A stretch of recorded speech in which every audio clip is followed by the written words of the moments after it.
Welcome to our channel. Today we how to download and install Microsoft Authenticator with account protection, detailed guide step by step clearly.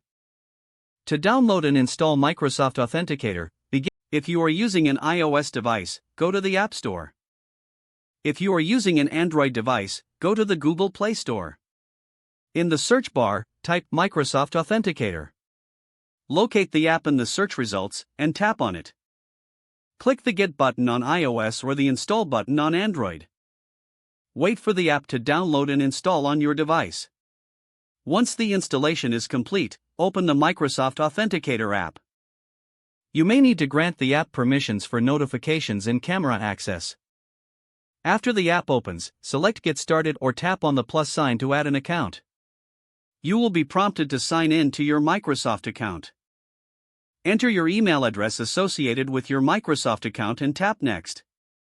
Input your password and tap Sign In.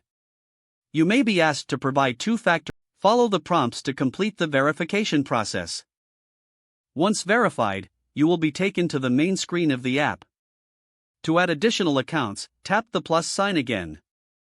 Choose the type of account you want to add, whether it's Microsoft or other accounts. For non-Microsoft accounts, you may need to scan a QR code or enter a setup key. To scan a QR code, select the option to scan a QR code and point your camera at the code. If you are entering a setup key, input it in the provided field. After adding your accounts, customize your notification settings if needed. You can also manage account settings within the app for enhanced. With the Microsoft Authenticator app installed, your accounts are now better protected. Make sure to regularly back up your account settings for security purposes.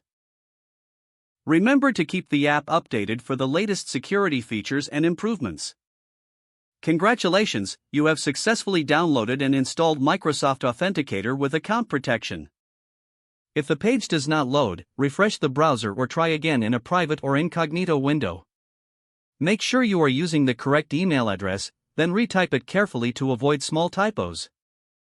If your password is not accepted, use the reset option and create a new strong password you can remember. Check your spam folder for verification or security emails, then complete any requested confirmation steps. Don't forget to like this video and subscribe to our channel for more step-by-step tech guides.